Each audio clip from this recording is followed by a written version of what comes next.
Hello and welcome to Heyman Nature.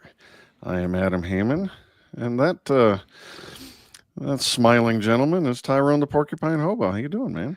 Hi, everybody. It's live stream time. Yes, we are doing our second, I think, live stream. You and I, Yep. Tyrone. Yep. Our second live stream. You did a couple with the great Bob Murphy. So welcome to this Saturday spectacular, everyone, of Heyman Nature. Yes, welcome, We got a welcome, lot of welcome, fun planned. everybody. We are so terrible at promoting these things. I'll be thrilled if anybody joins us. But if you do, we have a lot of fun things that we are going to do, including taking a bunch of listener questions, hopefully. And I think we have a giveaway. Is that true, Tyrone? Oh yeah, we're gonna give away some merch, some swag, some whatever they call it. So yeah, that'll be exciting. See, we got one faithful follower in the chat. Hi, Artemis, Selena, nice to see you. Thanks for joining. All right, Adam. So we got an action packed hour here. Thought we'd begin by letting me react a little bit to your recent reaction video that you did with Bob Murphy on our most recent episode that released on Thursday, and you guys were reacting to a Tucker Carlson episode. So why don't you quick set that up? In the future, Tyrone, all content will be reactions to reactions to reactions to reactions to one podcast that happened like 10 years ago. Turtles on turtles. Got it. All turtles all the way down. Yeah, the great Bob Murphy sent me that video conversation between Brett Weinstein and Tucker Carlson because it was fascinating, and I agreed. And then we tore into that issue. It was, I guess, a debate. Tucker Carlson had said he doesn't believe in evolution, and Brett had texted him saying, "Hey, I'm literally an evolutionary biologist. Mhm. Maybe we should talk about this." And Yeah. and then they did, and it was great. And a lot of really interesting things came out of that. The way we should think about the concepts of evolution and God and certainty and epistemology, narratives. There's just a ton there. So yeah, you're the reactor here in this level of the turtle, Tyrone. So what did you think about it? Hey, we got a couple more viewers. Welcome. Glad you could join us. Thank you. Yeah, and if you're just joining, we just started our second live stream, and we're gonna talk about a recent episode that Adam just did with Bob Murphy reacting to Tucker Carlson video with Dave Smith. So, or not Dave Smith, sorry.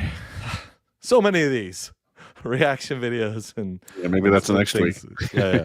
I know with Brett Weinstein. So I definitely fall on Brett Weinstein's side on this, as do you, as you made it clear to Bob Murphy.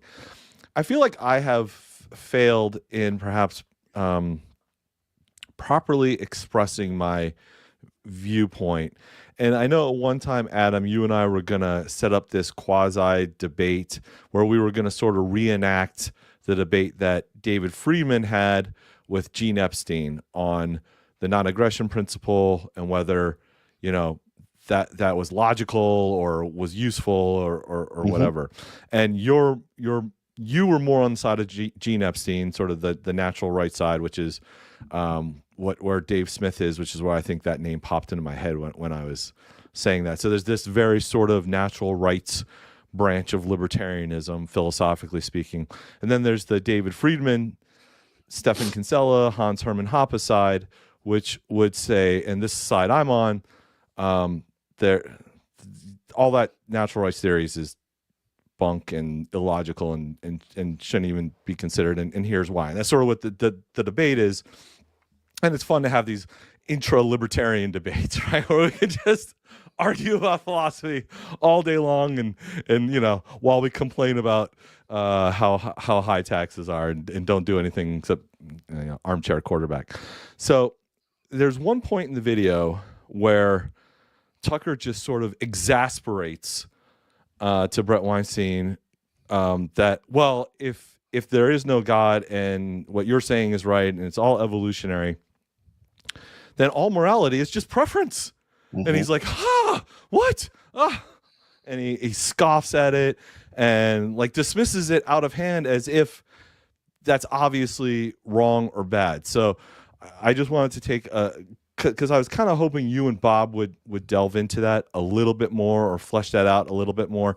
And so I would have interjected a few additional points, and that's what I would like to react to today, if that's okay with you. Sure, yeah. Well, let me set it up then. Tucker did his weird thing and said, "Oh, it's all arbitrary," and then he giggled like a maniac. And Brett tried to come back. I was a little disappointed with him because he agreed that scientifically we can't make a logical argument for the preference of life over death. He said something like we were evolved to prefer it or something. And then once you accept that premise, then a whole bunch of moral actions flow out of that. And I think that's true. I think one of the reasons to study human nature is to try and derive the proper moral code for our species in this environment we find ourselves in.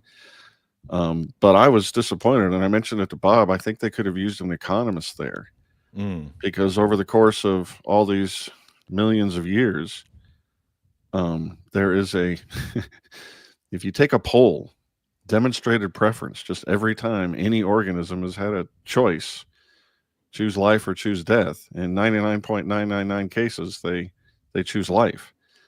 And sure, there are the odd exceptions. Suicide in our species is a thing we do, and maybe there's something similar to that in other places in the animal world. But I think that once you've had that kind of a demonstrated preference, I don't think it's arbitrary that life is better than death. If the actions of choosing creatures mean anything, then demonstrated preference gets you there. And that's all I need. I mean, do you think maybe there's a flaw in that argument? Sure. But I find it weak when people say it's arbitrary. I don't believe them. Okay. So I do absolutely think it's arbitrary. And I'll dive into that in just a minute here.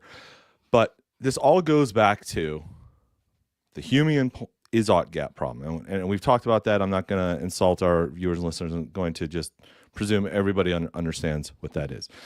The usual way to solve the is-ought gap is by invoking a supernatural being. So you have a god, you can get over the is-ought gap in that way. Except you really can't. And your recent interview with Stefan Kinsella, I think it was on the last one you did. Yeah, Stefan makes this exact point that he's like, that doesn't solve the is-ought gap, because if you need a creator to solve it, then you have to ask the question, who created the creator? And then who created them? And on and on and on. And it never solves it. And Brett Weinstein makes this exact same point as well. He says, just by saying there's a God, semantically, it's a simplistic sentence that seems to solve the issue, but behind it is such complexity that it doesn't help the argument at all. It doesn't make anything simpler, actually. It actually complicates it more, because then you have to think, okay, well, what are the physics behind a supernatural being? How does that work, right? So the point for libertarians, and this is something I think people in general just struggle with. I think it's our nature that we want there to be a right and wrong. We want to feel as if what we're doing in life is the right thing, that we are living a righteous life. And so when somebody like me comes along and says, nope, there's no such thing as right and wrong, objective morality does not exist, you can't get past the is-ought gap, it's all arbitrary, it's all preference, that just it rubs people the wrong way. I think there's something about us that we just want to feel like we're doing the right thing in life. And so I'm, as I said, very much on the side of Hans Hermann Hoppe and David Friedman, that being a consequentialist. Now, philosophers out there, don't start screaming about me. I know all the arguments about consequentialism. I'm a very particular type, but we don't need to get into that. So, David Friedman, even Ludwig von Mises actually says this I think it's in Human Action. I can't remember, but it's like, forget the morality of it. Let's just look at consequences. and see if the results of the actions or the policies or whatever lead to the results that we want, our preferences, and just judge it from that perspective. So, um, I think for libertarians, this is actually a good thing. And I think we should celebrate and enjoy and embrace it, because what's the number one value, political value? Libertarianism is a political philosophy. It's a political ideology. What's the number one value for libertarians? It's freedom. That's our number one value. And as Milton Friedman in his famous TV series named it Free to Choose, or his books, the TV series is based on, freedom to choose.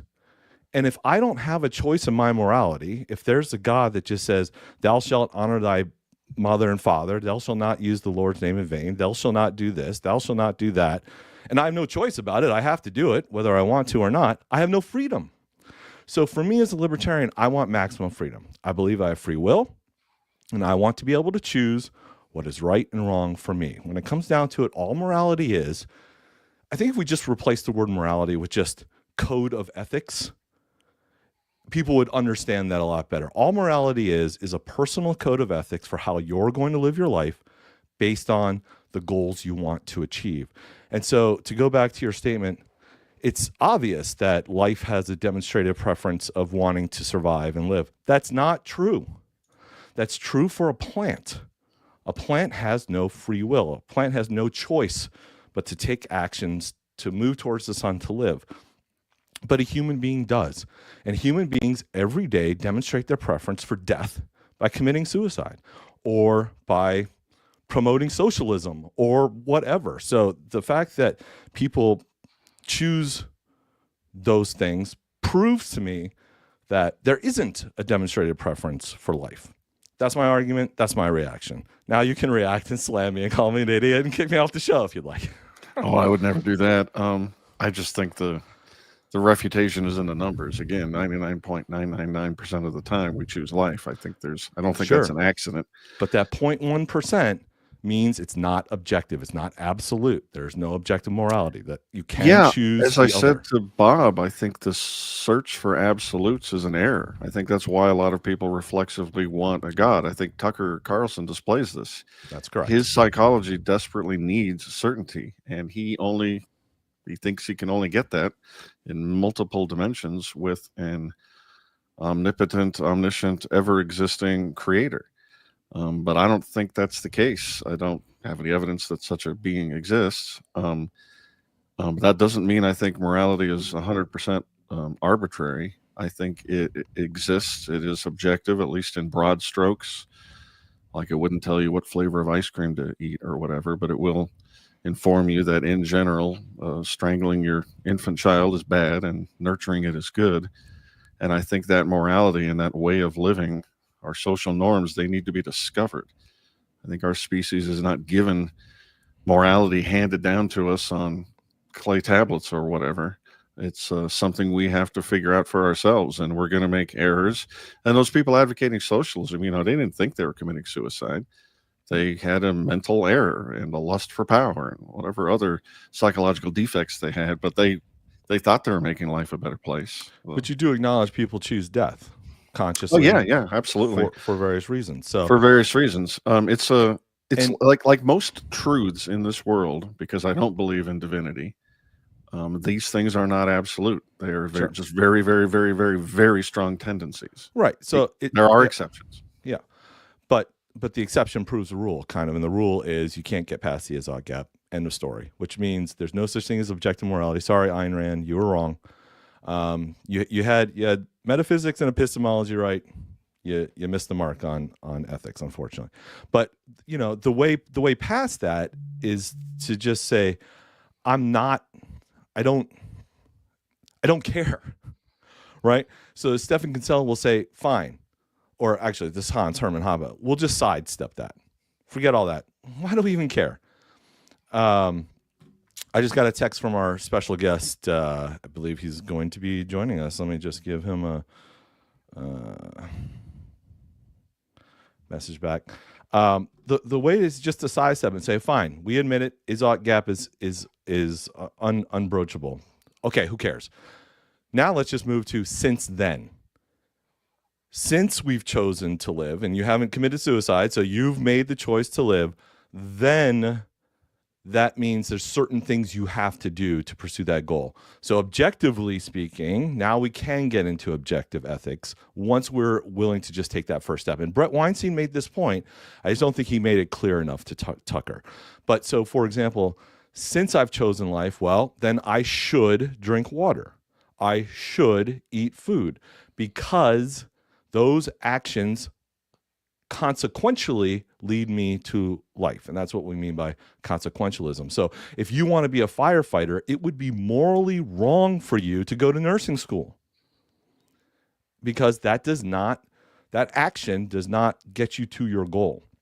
And so the way societies form is you get enough of people together that have enough sort of shared goals in common. That becomes a culture, that becomes a society. So that's why cultures can be different. That's why some cultures can forbid the eating of pork and some cultures won't. Some cultures say bowing is the polite and appropriate thing to do when you meet someone, and some cultures say shake their hands.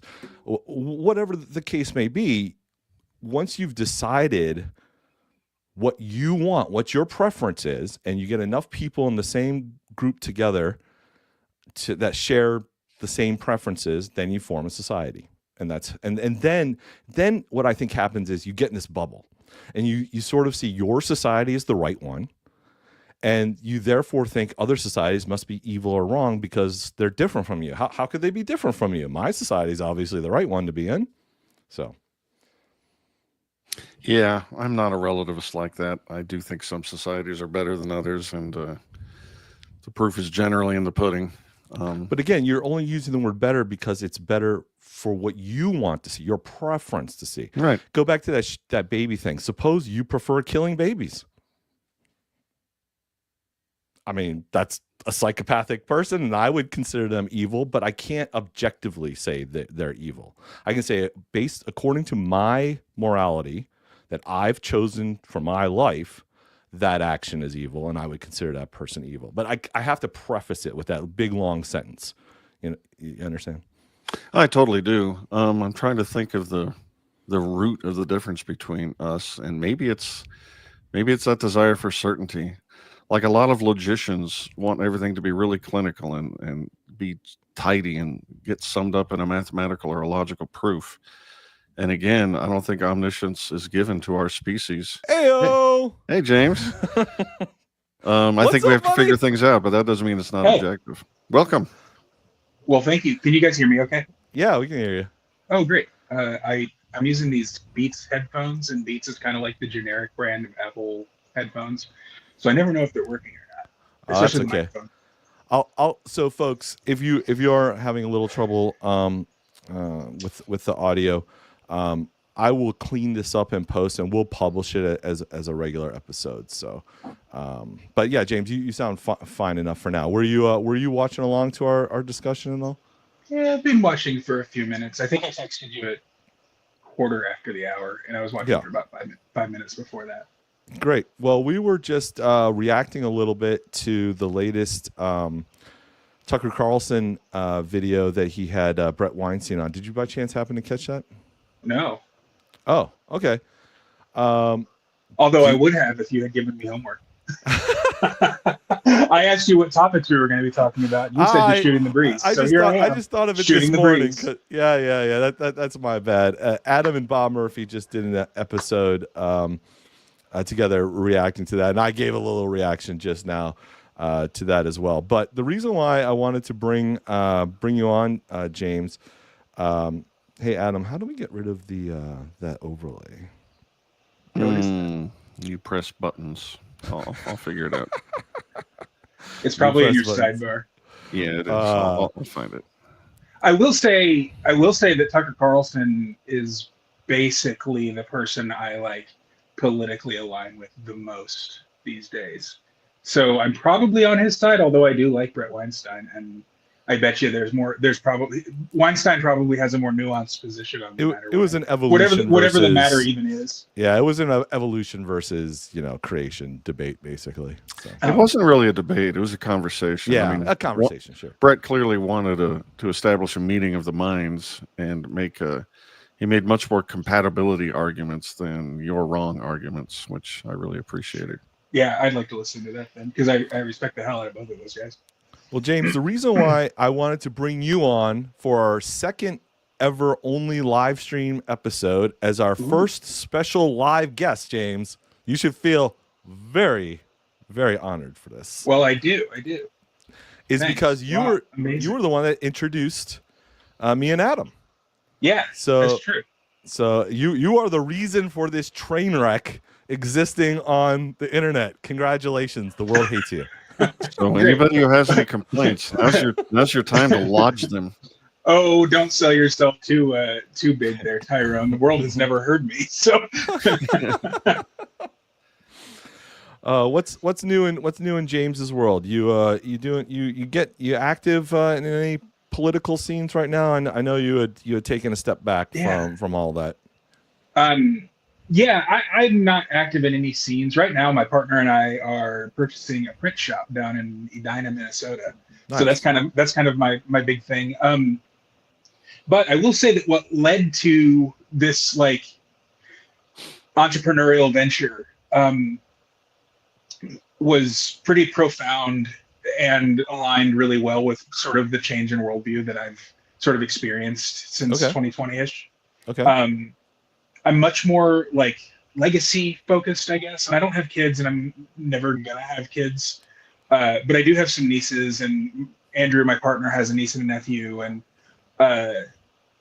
something clicked in my brain, and I can only like say that it's something like my liberal switch got switched from on to off.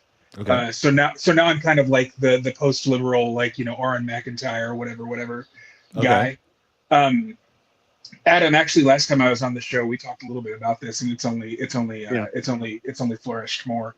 The infection has spread. Yeah, I've come to basically reject everything. Like the Lockean concept of property. That's good in the abstract. But using that, you can't get to self-ownership. And so I've rejected liberalism and its offshoots, including it's impossible to implement offshoot libertarianism and its real world offshoot progressivism. I've just abandoned those things. And now I've started thinking about what is real and what can be real. And what can be real is that I become a wealthy business owner who has something to leave behind to his nieces and nephews. Nice. And possibly, hopefully, to the world. What is chirping in the background, James? My window's open. There's birds out there. The birds are chirping. Did you put an apple pie out there for all of them to... Oh my God. I wish I could bake.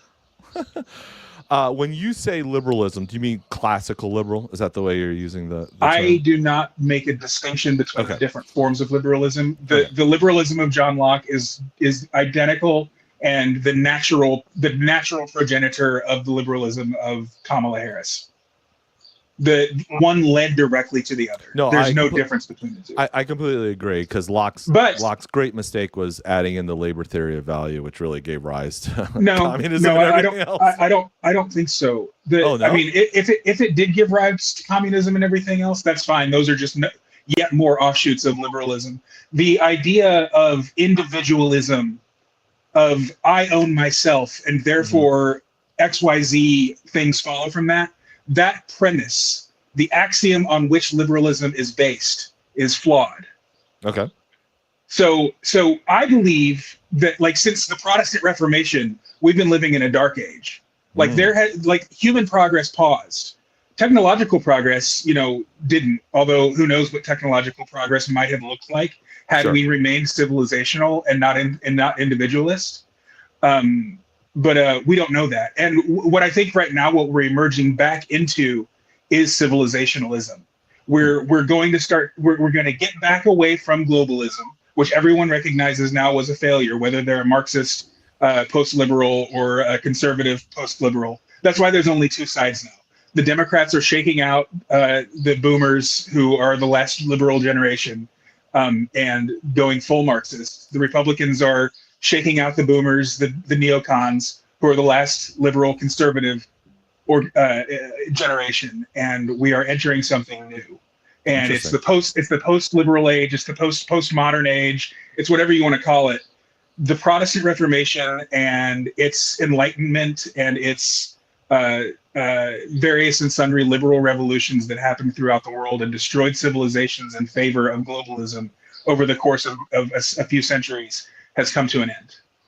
That's my primary thesis. It's also why I think that people who are calling themselves libertarians they just sound like they're stuck in the 20th century. There's no future for libertarianism. There's no future. It is an ideology of the past. I do have follow-up questions, though. If you're rejecting the libertarian property rights approach, where the first thing you own is yourself and everything stems from that, I assume you believe in property. Are you just do you consider it as a power dynamic, a societal power dynamic, and nothing more? It's just arbitrary. Yeah, I believe in the realist concept of property, I guess. If you homestead, yes, great, that's yours as long as you can defend it. And that just goes, it just goes up and up and up. We're born not individuals. We are born into families. The people who created us, whether you believe in God or not, the people who put in the labor, like literally we call it going into labor, to create us in this world are our parents. And we are born the property of our parents. And gradually, we grow into the world and we become property of the other people who raise us. But eventually, when we do gain some degree of self-ownership, it's never absolute. We are always beholden to the people around us. And with technology now, we have the opportunity to have civilizations that are so big but also so decentralized that we can institute these big, massive, like the American Union or whatever that consists of U.S., Canada, Mexico, maybe even South America. But we don't have to be. And Greenland. We don't have to be. Don't forget Greenland. Yeah, well, that is part of the United States. That's what I mean. Like all of these things are coming to an end. The institutions of democracy, as progressives like to call them, like they became so separate from democracy and so unaccountable to the demos that they no longer exist as institutions of democracy. They've completely served their purpose. They're done. Hey, I got another follow-up question just to try and understand what you're saying. So if you homesteaded a piece of property or something that's only yours so long as you can keep it, if some guy came along and went to steal it from you, would you be tempted to say, hey, what you're doing is wrong? Or would that phrase just have no meaning? I wouldn't want to talk to him. I'd be too busy fighting my property. The ideology behind it is immaterial. Like literally, it doesn't matter if he's wrong. It's all or about right. consequences. I agree. But it's not just that. Like, if there is such thing as human rights, I don't grant that. I don't grant that. But if there is, the one thing that every human in the history of humanity has ever done is try to build a stable society for himself. And so, yeah, I can say to that person, yeah, no, you're wrong, because we don't live on Robinson Crusoe's desert island. That's not real. That's a stupid metaphor that economists like to come up with in order to justify their use of individualism, which is flawed to its core. There's no such thing as an individual. Individuals exist as parts of families, and families exist as part of communities, and communities exist as part of societies. And eventually societies, if they're allowed to stabilize and not be completely broken down through immigration, mass immigration, and just complete cultural degradation, eventually turn into civilizations. And that's what I think we're seeing. We're seeing a restoration of Western civilization in Europe, but American civilization is going to shake out as something different, separate. We're not going to be part of Western civilization anymore.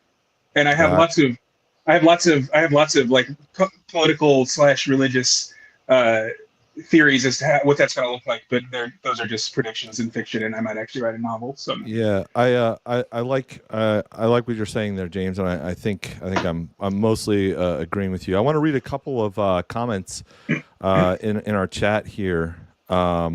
So AF says that's a great way to describe the shift. Same here. And then he also, or she, I'm sorry. AF also says, did he say civilizationalism? Great term. I don't think I've ever heard that before either. That's a cool term. I like that. Civilizationism. You just invented a new philosophy, dude. Oh, I didn't invent it. Dr. Steve Turley talks a lot about okay. it. Okay. Although okay. I think I do go, and you're hearing it here first, folks. I'm relaunching Blackbird, but I'm launching it as more of a blog than a podcast or interview show. Okay. And my phone, the charger just kind of went out, so I'm gonna drop my camera for a second and figure that out. Just a second. Yeah, sure. Sounds good. That's awesome news, James. I'm excited you're bringing that back. Artemia Selena says, hearing lots of people arguing for collectivism these days. I don't agree with them, but I'm hearing them. Yeah, I mean, I think you always hear the call for collectivism, right? And James, I don't know if you can hear me or not. You know, I'm not going to give up on that we're individuals, but I do believe it's not it's in our human nature to form into societies, but we don't have to. I mean, people do live as hermits, and the way that commenter comments is like I spoke heresy. That person has no arguments against me. They're just saying, "Oh, collectivism!" Ah! Like you don't have any arguments against it. And the thing is, I'm not preaching collectivism. Right. I just don't have a faith in the doctrine of individualism because it's not real. No person has ever existed as solely an individual. And so to frame an ideology around it doesn't make sense. And we went like 300 years thinking it did make sense, because if we can just hammer and chisel and fit enough square pegs in round holes and just like change human nature, which is what the ideologues want to do. They just say, no. If we just teach people and we have the right messaging, we can change how people have acted for millennia. Or what the real people, the progressives, did is they just got out their hammer and chisel and started chiseling away at our culture. It doesn't exist anymore, but it's coming back. It's coming back. Well, I think there's always been multiple cultures in this country, and it's definitely due for a shakeup and probably a nice separation of different groups. You know, we definitely would agree that the country's too big, probably, at least politically speaking, as an entity. Adam, any other follow-up on that topic? You want to switch to something else? Yeah, I can't let that all go unchallenged. I mean, obviously, we gather together in groups and have families, and the most enriching parts of our lives are based out of the formations with other people that we make. But the point of the individual rights perspective is that nobody has a claim on you higher than yourself, absent a contract you sign or something. The point is to have a principle by which a group of other people can't just order you around, that you are right if you empty your revolver fending them off, that it's not just arbitrary. Because honestly, if it all is just arbitrary and power dynamics, I'm just not that interested. I mean, there's just not much to talk about, I guess. It's not arbitrary and power dynamics. We got into this last time. If you if you somehow find yourself existing on Robinson Crusoe's desert island, then sure, like you are the god of that kingdom, and you are the absolute master of your domain. But when in reality you exist as a member of a community which has sometime in the past instituted a government, and I don't care if it was a covenant community that your great grandparents signed the contract, and now you're bound by the laws that you didn't voluntarily accede to, or it's just a regular city that exists in the real world. You are a member of that community and expected to abide by the rules of that community, and they're not imposing upon your so-called rights because you're a member of the community. This is not. This is just how humans work. It's not an ideal. I'm not like saying, oh, well, let's go come up with a philosophy around this. I'm just saying that's what it is. That's the real world. There is a social contract. So, James, do you make a distinction between Stalinist Soviet Union or whatever the communist government of China is doing versus the system of government that we have here? Yeah, of course. This one's way better. Right, but on what metric? Why? Because it aligns with my values. That's it? Yeah, and my preferences. If I, Okay.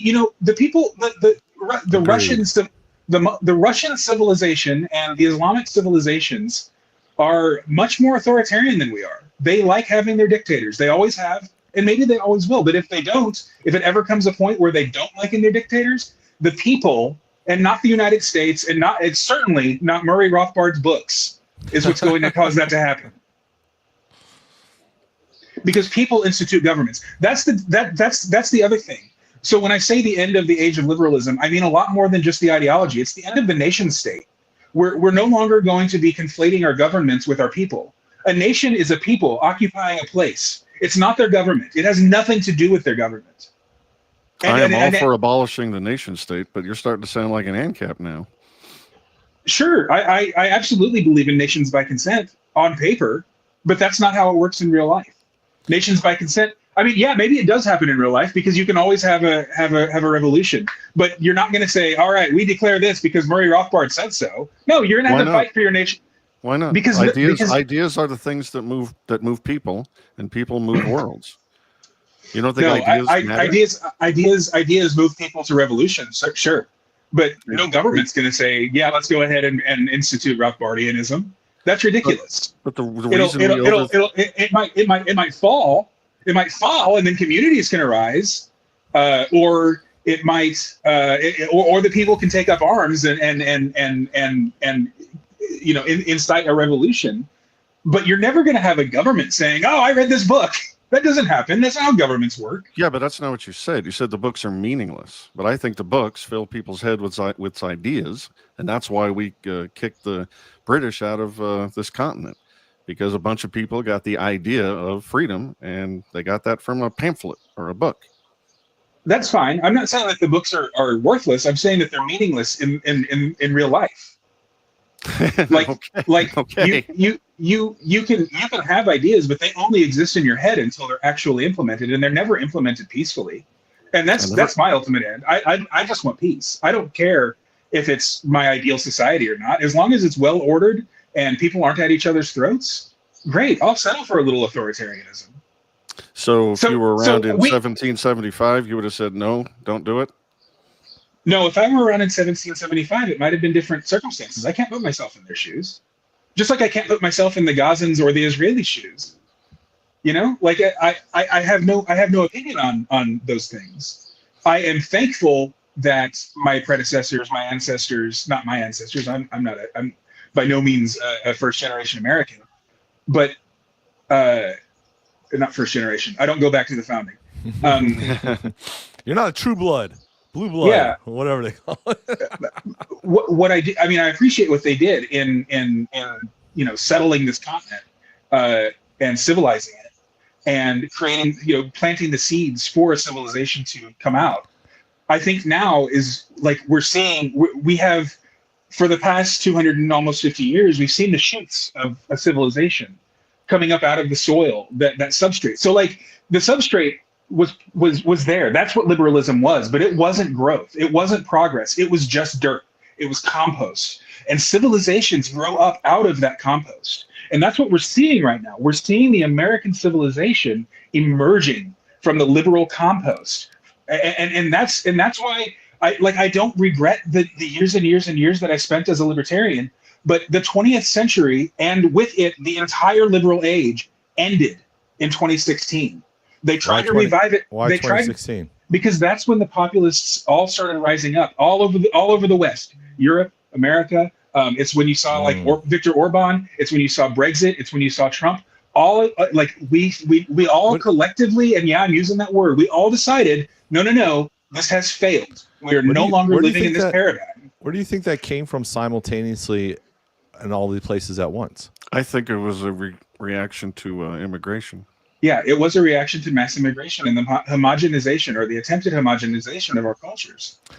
I want to switch And topics. and just to put a bow on it, they tried to revive it in 2020, and it looked like it was going to work. I was one of those people who were like, yeah, we're never taking the masks off. These people have way too much trouble, and I was proven wrong, absolutely wrong. Mm. The people in power in 2020 were completely vanquished because we were right and they were wrong. But now we have something new to deal with. We no longer can just fight with our books. We now have control, like real, actual control.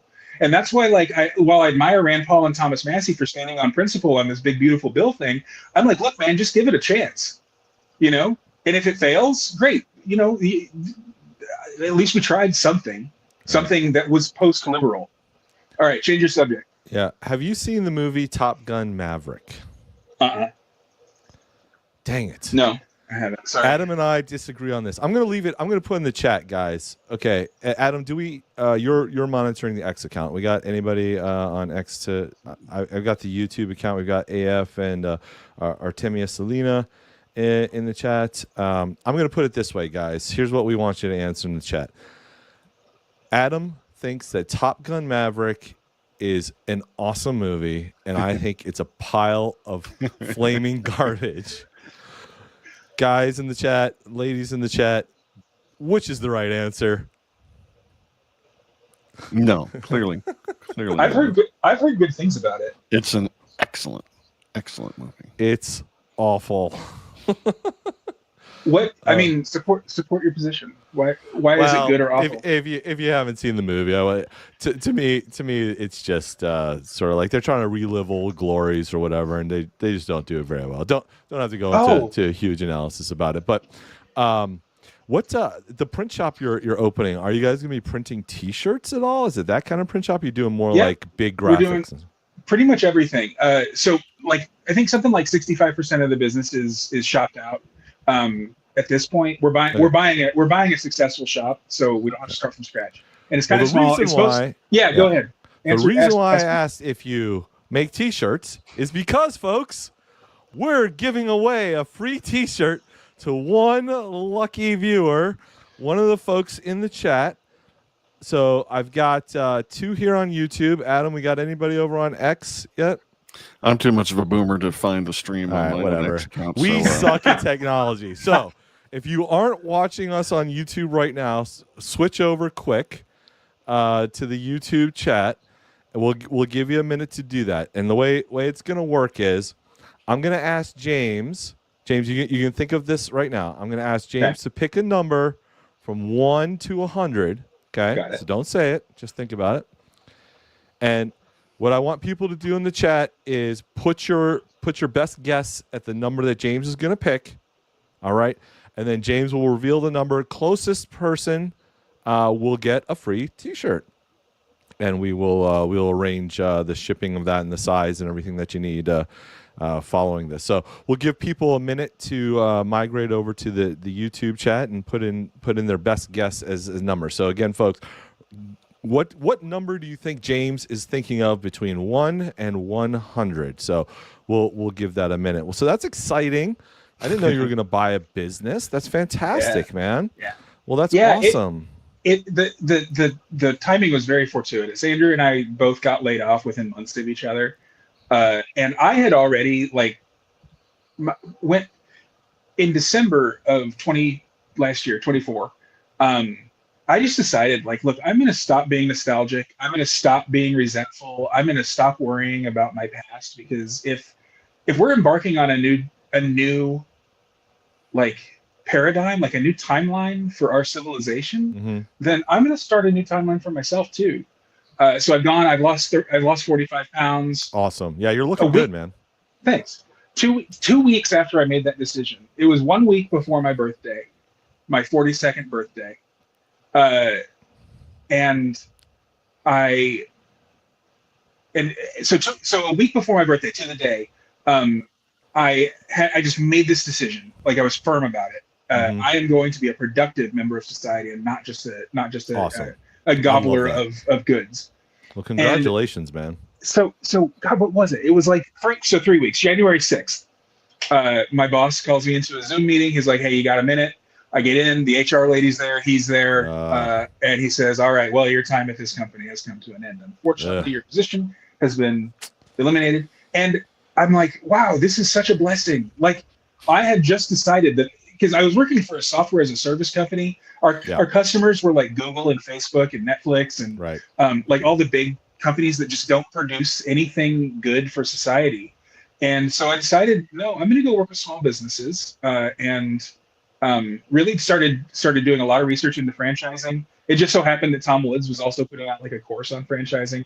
I didn't take his course, but it was kind of fortuitous. He put out a book and stuff, and considered a bunch of options, and this one was the best way, the most like just drop in my lap. It's an inexpensive business, so I don't have to finance a ton of money. And I can really help my community. I can help the Libertarian and GOP parties if I want to, so on and so forth. Like causes that I care about. Like everybody needs printed materials. As much as you think paper's dead, I mean, this company is making a ton of money already, and with my kind of passion for it, I feel like I can really make a difference. One of my favorite T-shirts that I own is it says Dunder Mifflin. Limitless paper for a paperless world. It's so it's great. Yeah, I kind of want still that. get junk mail in the mail or whatever. So I mean, no, that's fantastic. And I hear you, man. Everybody needs to find something, because I work for one of those large sort of corporations that you sometimes feel like what am I doing, man? And it stresses you out. That's not good for your health. And you just feel like, man, am I doing anything good for the world?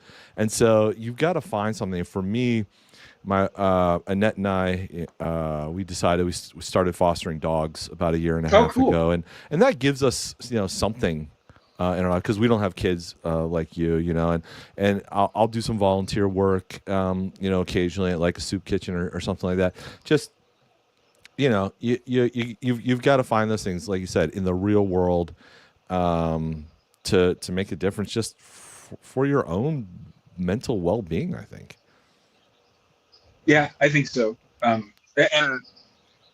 like you always hear you can't take it with you, and I know Adam, before I jumped on, I know that you seem to be pretty atheistic, and I don't know about you, Ty, but I am as well. To me, atheism is as incoherent to me as theism would be to you guys, and not just theism, but like hardcore Christian theism. I just can't fathom there not being some like essence of being itself that lives outside of being, and exists on some plane outside of us that was able to bring us and everything around us and everything that we can possibly think of and observe into existence. I can't wrap my head around that conceptually. I think it takes as much faith to believe that as it does to believe that there is something out there. And from that, I extrapolate Christianity, but I won't get into that. I think we lost Tyrone somehow. That's all right. Hopefully he can find his way back. Yeah, I'm an atheist.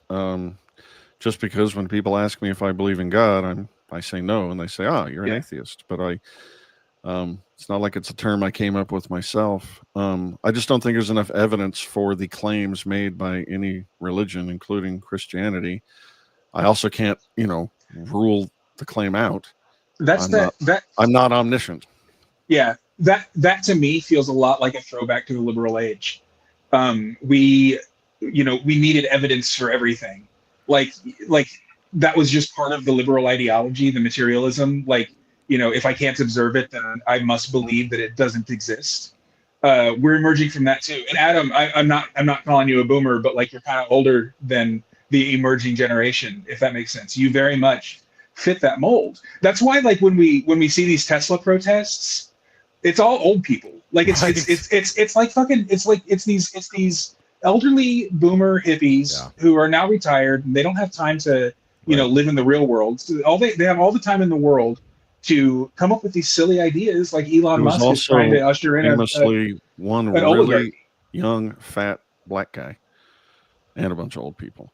Oh yeah. Remember the really big fat guy There's who also drove a scooter into a. There's also the guy here in Minneapolis that our DA just let off. He was much younger, but he was an employee of the Tim Walz government. Like, I mean, I'm not saying that there's no liberal ideologues left, although I think that they'll probably start to die down in their passion for their ideology as we start seeing the benefits of the new paradigm that's being ushered in. I think that most of them are, pretend to believe what they believe because it's fashionable, and because they found a community of like-minded people. And I think that is more important than just having the right messaging. It's how the Mises Caucus took over the Libertarian Party. I mean, most of the Mises Caucus, and I would say if most of the Mises Caucus are not libertarians first, they're anti-COVID first, anti-COVID lockdowns first. And, God bless the Libertarian Party. I just don't think they have much purpose in the world anymore. I don't know. I'm rambling now. Yeah, no, it's okay. Speaking of foster dogs and why I dropped off there, the foster dog I'm currently foster barreled into the room and knocked over some stuff. So I was wondering. All right, so I'm going to give it 30 more seconds. Okay, guys, if you're just joining the chat here on our YouTube channel, it's YouTube only chat because we're too dumb technologically speaking to figure out the other chats because we're boomers. Type in a number between 1 and 100. I'm going to give you 30 more seconds. And then James, drum roll, is going to announce what number he has picked. And the person closest to James's number is the lucky or unfortunate, depending on how you look at it, recipient of a fancy Human Nature Show t-shirt. Woo. Wow, how exciting. All right, James, here we go. Ready? I'll add in drum roll on the posts when we do this one. What is your number? 41. 41. All right, I think that makes AF our winner, Adam. Looks like, if I do my math correctly, that is the closest number. Now, Adam, I do notice you guessed 47. You are ineligible, sir. You can't win your own stuff. So, AF, congratulations. And you know what? You know what I'm going to do, Adam? I'm going to throw in another T-shirt for our other person, Artemia Selena, who's been here since the beginning. You deserve one as well, and you've been active in the comments. We really appreciate it. So, folks, what I need you to do, AF and Artemia, send us an email. You can email me at tyrone@haymannature.com. Just shoot me an email. Give me your shirt size and the shipping address you would like it sent to, and your name for the shipping address as well. So congratulations to you guys. Thank you for joining us and for this live stream and following our show. James, I want to thank you for being a guest. We're going to let you go, and Adam and I are going to wrap up the show here. But any parting words, or when is your business gonna open up is it open up now for business? No, it's not open yet. We're waiting for a few other answers from the current owner. We're going to put out an offer. Okay. He's given us an offer. We're going to propose a counter offer. Okay. Well, when you're ready to announce, the official name of that business or whatever, we'll be happy to direct some people your way, hopefully, for some business. But otherwise, just follow me on X. Yeah, sounds good. All right. Well, thanks, James. I really appreciate you coming on and joining us. And again, thank you or curse you for bringing Adam and I together. For Human Nature, man. Yeah, I really do appreciate it, James. That was a great recommendation. Tyrone's been awesome. I'm super glad. Tyrone, I mean, we were doing Libertarian Party volunteer work that morning, and you asked if I was ever relaunching Blackbird, and I said I wasn't planning to, but like I've got this guy from Vegas, who needs a producer. So yeah, perfect. It almost feels like the stars were aligned, and here I go re-announcing Blackbird too. So. Yeah, cool. Blackbird. Great. Woo! All right, great. That's awesome. All right, man. Thanks, guys. We will talk to you again later. All right. Well, that was super great. That was fun. That conversation got a little spicier than I expected. but I love James. Great dude. and we obviously owe him a lot for the birth of Human Nature. Any follow-up things before we get out of here? Yeah, James is great. I like him a ton. And yeah, the spiciness. He had the passion of a guy who's adopted a brand new belief system. And Yeah. really jazzed about it. Kind of like all those Mises Scott guys that came in. They were all jazzed for about 2 years. I swear to God, it wasn't a cult when I joined. It just became a cult. Yeah, before we go, we have an episode of our favorite little segment here called oh, that's right, I totally forgot, man. Oh boy, I'm glad you remembered. All right, this is exciting. Here we go, ladies and gentlemen.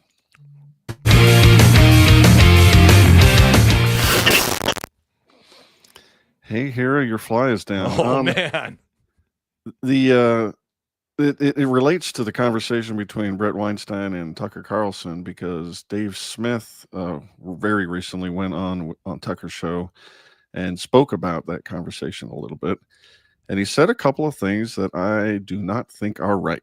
So, Hero, you've got your fly down. I've got two very short clips. I'm going to play them both here. Cool. I really, really like Brett. But I think one of the areas where he failed kind of in that conversation with you, in that, very friendly debate, is that he had to say several times throughout it, yes, I live as if what you're saying is correct, but I view things this way. So yes, I'd much rather live. But if your like thesis involves you having to engage in a performative contradiction, then something's not right with your theory. Actually, let me take these on point by point. All right. Yeah, one of the great things Brett was doing there, again, he was trying to have sort of a meeting of the minds with Tucker. He doesn't believe in God. But one of the things he was saying is he thinks, like I do, that one of the great things religion does is you don't have to study game theory or read Murray Rothbard or study philosophy. All you have to do, to operate correctly in this world, all you have to do is maybe go to a particular building once a week and have a wise guy read from a holy book, and that gives you the narratives that can inform, the morality of your society, and you get it into your head the way we think, which is in narratives rather than study or logic or a proof. And he's saying that's one of the great things about religion. And he likes living in Western civilization that's formed by Christianity, even though he doesn't think that these that morality comes from God. And so Dave's taking that great thing Brett said and saying he's engaged in a performative contradiction. That's just not the case. I cannot believe that there's a God who literally etched the 10 Commandments on stone tablets and handed them to Moses, to think that over the eons, humans developed a bunch of rules. Thou shalt not steal, thou shalt not kill. That sort of made sense, and be glad that we live by those without me having to believe in God. That's just not what performative contradiction means. So that was the first one. And the second one is very closely related. Just kind of, like, this is what was interesting to me about the conversation with you and Brett Weinstein about about God versus atheism and all this stuff, is that, like, so people, it's very easy to have the framing of going like, oh, you're telling me you believe there's an invisible man up in the sky who created all things? That's pretty goofy, right? It's like, yeah, if you just frame it like that, sure, it's pretty goofy. I'm sorry, what's your belief? You believe everything used to fit on the top of a pin and then it exploded into everything? Everything came from nothing and then exploded into...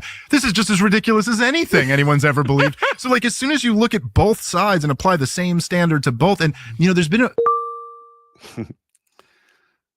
I do love that Tucker Carlson cackle. Yeah, I find that reasoning very spurious. Like, I think you have to have a pretty good epistemology about things. You have to have a good reason to think something is true. Or maybe you just feel like believing something is true. And I do believe that the idea of the Big Bang is pretty goofy. In fact, I don't believe it. Right. I think we don't know the nature of our universe. It's a theory, they notice the universe is expanding, so they conjecture that, if you rewind the tape backwards, maybe it all condenses into a point, but we don't know if that's true. Right. So I don't, necessarily believe it's true. But just because you think that's goofy doesn't mean you have to believe another story you find goofy about. And one of the things Brett Weinstein was saying is, the principle of parsimony, which is basically Occam's razor. In general, all else equal, the simplest explanation for a thing tends to be the correct one. Right. And the God explanation, even though it's just one sentence, it lacks in it's very, very complex, because we don't even understand what a being with the characteristics of God would be. Anyway, so I was just annoyed that he thinks you have to believe in one silly thing or the other silly thing. That's just not the case. It's a false dichotomy. Exactly. And for me, I think for you as well, we're okay just not knowing. Yeah. We're okay just saying, look, we don't have an answer, and we're not smart enough to have one. We're probably never going to have one, at least certainly not probably in our lifetimes. That's okay. There's a lot of stuff I don't know. I'm fine with that. Why does it come to the creation of the universe that all of a sudden people are not okay not knowing? I don't know how to do chemistry or, whatever else, fix a air conditioner. I'm okay not knowing that. Why can't I be okay not knowing how the universe got started? Well, it's what I'm going to harken back to what I said earlier. Most people are very uncomfortable not having a bedrock belief system to base things on. That's right. And if that's you, then you're going to say, well, gosh darn it, I need to have a belief about the universe and morality even. And if you're one kind of person, you believe in God. And if you're another kind of person, you think the Big Bang explains it all. But gosh darn, I have to have an opinion about it. You can't just go through your life and admit that you don't know what's wrong. That's our human nature. We don't know things. Yeah, there's something built into us that when you get something right, like you go to a trivia contest and you get the question right, something triggers in your brain, hormones or some sort of reaction. It makes you feel good to be right. Right. And people have this desire to be right. I want to be right. And again, just come full circle. When somebody like me comes around and says, sorry, right and wrong is just not, doesn't exist the way you think it does. It just doesn't work that way. People seem to get really upset. I also feel like it's too complicated. You had Michael Huemer on as a guest very early on in the start of our show. So folks, I would recommend looking that up. Michael Huemer's a great philosopher. And he's talking about his idea is that time goes on for infinite in both directions. And so there is no beginning or end of the universe. And that's similarly to me impossible to wrap my head around. Like, I don't care. I don't care. I live here. I live in this world. I have a life. I don't care where it came from. Yeah, I must be wired different than most people. Like, I enjoy being right for sure, but I really, really, really hate being wrong.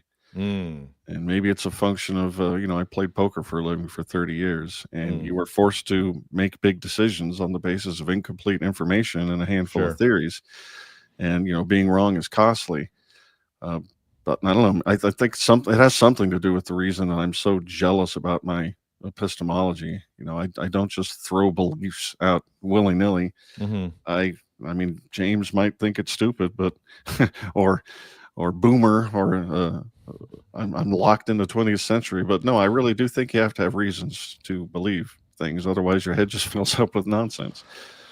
All right, man. Well, another fun episode, live streams. Maybe we'll do more of these. We really do appreciate everybody joining us, watching us live, interacting in the chat. It means a lot, your support. Even if you're just a free subscriber over on our Substack and don't pay for the paid version, it means a ton to us. We're a little channel that could type of thing. For sure. We just have a couple hundred subscribers. So right now we're at that stage where like every single subscriber means the world, and I think you do lose that once you get too big. And maybe one day we'll get there, and I kind of hope maybe we don't, but I would like to see us grow a little bit more so we can at least monetize these videos one day. But we're grateful for every watcher, every listener, every viewer, every subscriber.